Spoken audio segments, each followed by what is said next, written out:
Buenos días, mi nombre es Ana Banda, estudiante del Centro Regional Universitario de Darién de la Facultad de Derecho y Ciencias Políticas.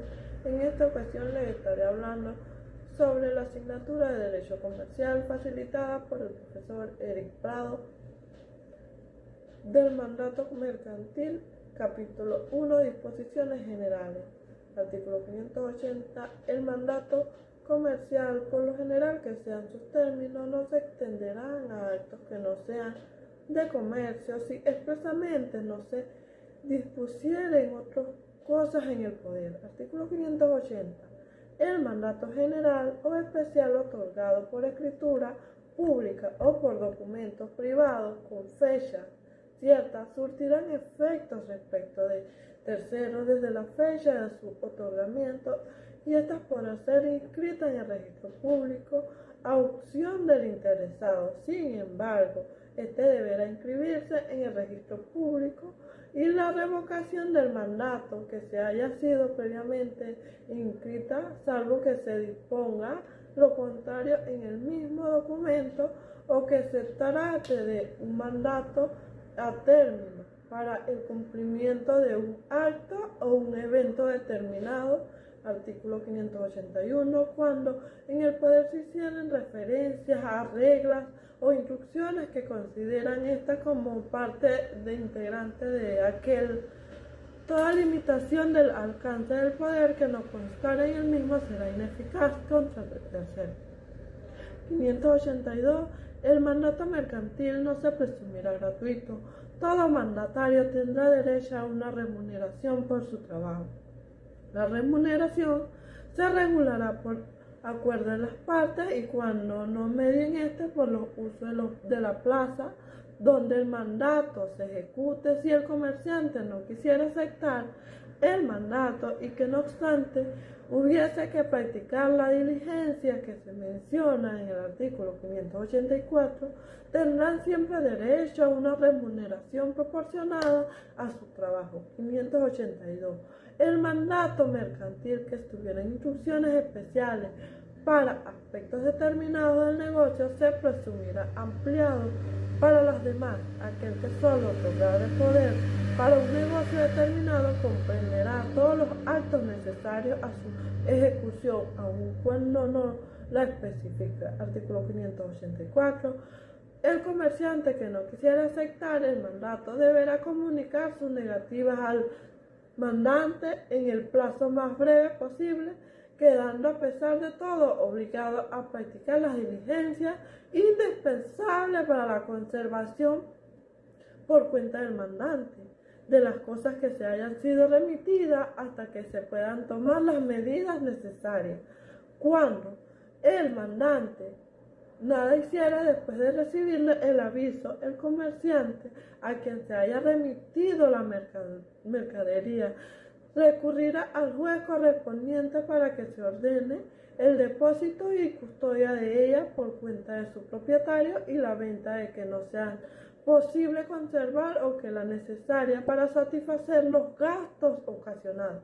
Artículo 585. Si la mercadería que el mandatario recibiere por cuenta del mandante preservaran señales visibles de deterioro sufridos durante el transporte, deberán aquel practicar las diligencias y realizar los actos necesarios para llevar a salvo los derechos de éste, bajo pena de quedar responsable por la mercadería recibida, según constare en respectivos documentos. Si el deterioro fuese de tal naturaleza que exijan providencias urgentes, el mandatario podrá proceder a enajenación de la mercadería por medio de un corredor o jurídicamente. Artículo 586. El mandatario será responsable mientras que dure la guarda y conservación de la mercadería por los perjuicios que no sean resultado del transcurso del tiempo, caso fortuito, fuerza mayor o vicios inherentes a la naturaleza de la cosa. El mandatario deberá asegurar contra incendio la mercadería del mandante, quedando este obligado a satisfacer las respectivas primas y los gastos dejados solamente de su responsable o por la falta de continuación del seguro. si recibiere orden formal del mandante para no efectuarlo o huyeren en la remisión del fondo para los pagos de las primas, artículo 587, el mandatario, sea cual fuese la causa de los perjuicios que sobrevengan a la mercadería que tengan en su poder por cuenta del mandante, estarán obligados a hacer constar en forma legal la alteración perjudicial ocurrida y avisar al mandante. Artículo 588. El mandatario que no cumpla con el mandato de la conformidad con las instrucciones recibidas y falta de esta o insuficiencia de las mismas, como arreglo al uso del comercio, responderá a los daños y perjuicios. Artículo 589. El mandatario estará obligado a participar al mandante cualquier hecho o circunstancia que pudieran inducirle a revocar o modificar el mandato. Artículo 590. El mandatario deberá avisar sin demora el demandante de la ejecución del mandato y cuando este no conste inmediatamente se presumirá ratificado el negocio, aun el mandatario se hubiese excedido de los poderes conferidos en el mandato. Artículo 591. El mandatario estará obligado a satisfacer los intereses de las cantidades pertenecientes al mandante y a contar desde el día en que se conformó el orden que debería haberse entregado o expedido. Si el mandatario extrahiere del destino ordenado las cantidades recibidas empleándolas en beneficios propios, este responderá a constar desde el día en que los daños y perjuicios que perjudiquen la falta de cumplimiento de la orden o la acción criminal si hubiese un lugar a ella.